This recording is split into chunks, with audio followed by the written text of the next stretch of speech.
Hello, I'm Richard Ridge for Broadway World. Nickelodeon's SpongeBob SquarePants is coming to Broadway as a brand new musical. It features choreography by Christopher Catelli and direction by Tina Landau. It will open on December 4th at the Palace Theater. We drop by the rehearsal room to bring you a sneak peek and to meet the company.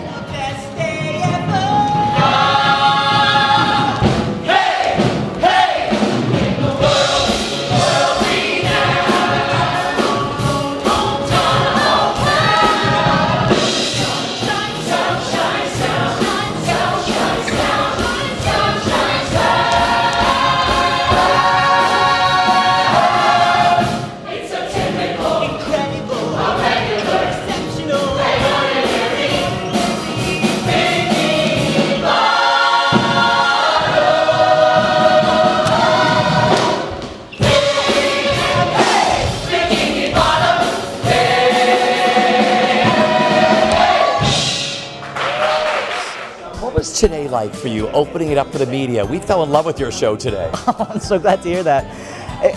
It's a little nerve-wracking. We've been in this room just doing it for us for a couple of weeks. And so, cameras and people.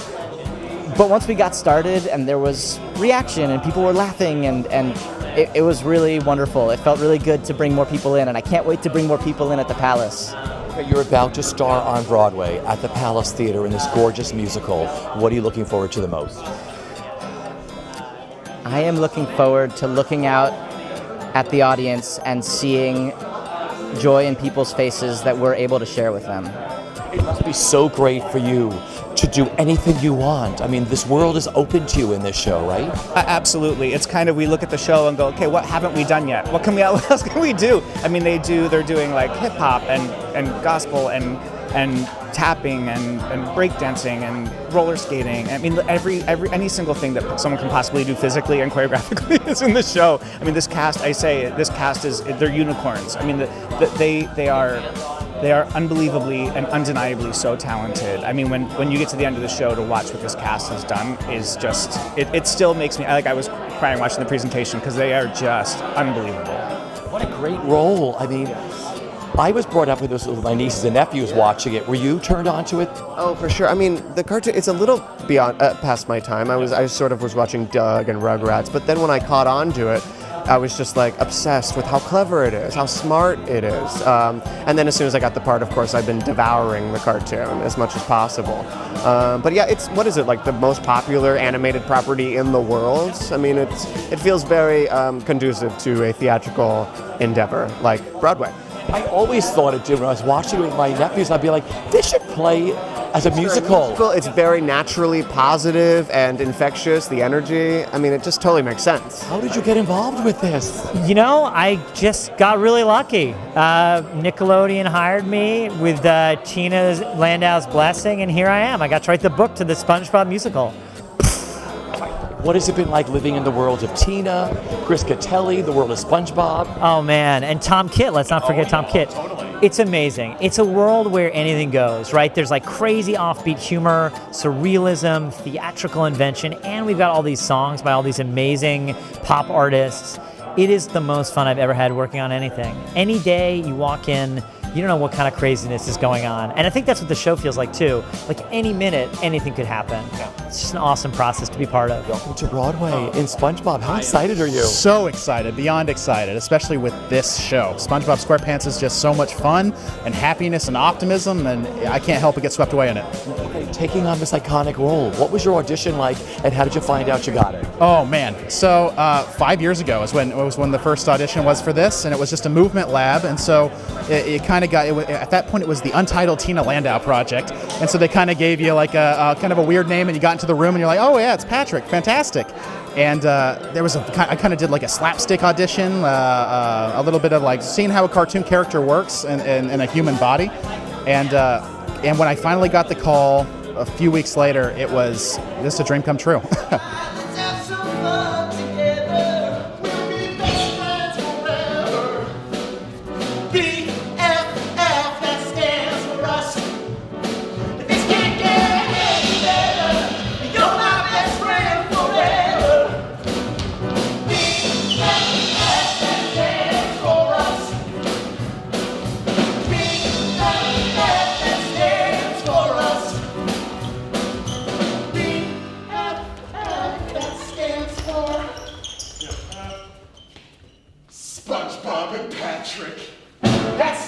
for us.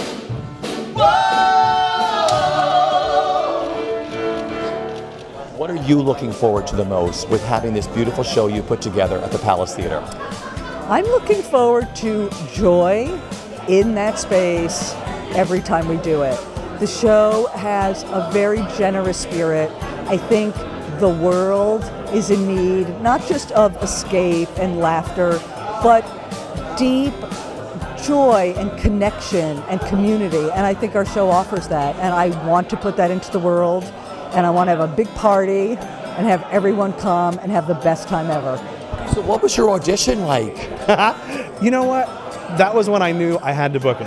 I went in the room and this creative team, Tina Landau, Kyle and Chris and everybody involved with putting this show together, they really created such an open and playful environment for us to come into each audition and really bring a little something new each time. So I knew just from that sense of play, I knew they were the right fit for the show, and I knew I had to be involved. You're coming back to Broadway at the Palace Theater with SpongeBob. What's going through your mind? I mean, it's so bananas. I would walk through Times Square and see our marquee, and I just can't believe it. It's so surreal. Everybody is going to see that marquee walking through Times Square. It's pretty exciting. Like Tina Landau. Ugh, Tina Landau. Dream come true. She is an actor's dream as a director. She encourages us to bring new, crazy, wacky things to the room and not be afraid to mess up or bring a silly idea. In fact, she encourages the silliest of ideas. So it's empowering and invigorating. How much fun are you having living in the world of SpongeBob? I'll tell you, I'm having a blast. First and foremost, it's a playground. It's a place where you get to express yourself without ever judging the things that you put out there. And also it's a beautiful, optimistic world of acceptance and diversity and love and optimism. And I know for me, especially having 3 kids, and all of these things that feel like they're exploding around us, I can say to my kids, here's something to really take in and feel good about. So I feel really an honor to be putting this into the world right now. Did you know what this was all about before you went into it? Do you know, when I as you probably know, it's been 10 years in the making, the Tina Landau project, it was called when I auditioned.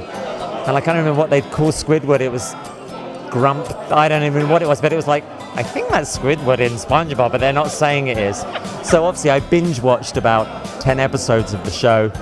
And what the nice thing is, when I went in for my first audition, Tina Landau was like, I don't just want to see the cartoon, I want your version. I want to see an essence of the character, an essence of the voice, and that's always nice for an actor.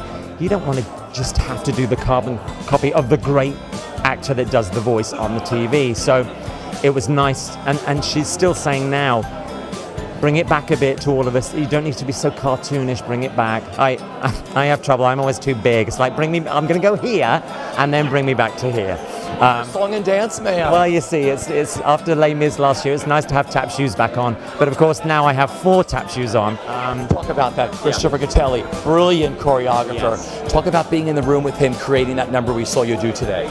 He was very generous because he has had no experience with 4 legs before. He kind of said, go away and your tap solo in the number, work something out. What can you do? And come back to me. So I spent few hours seeing what you could do with 4 legs, came back, and then he refined and I worked with him, and we came up with things that looked fun and really showed off the 4 legs.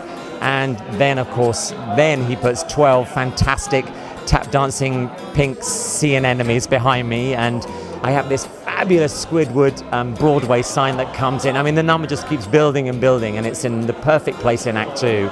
Just when you want Squidward to finally get a number. It's been very well placed, very well orchestrated, and I feel very lucky that I get to do kind of a showstopper in Act 2. I don't stink. I'm not a waste. I'm not all alone in thinking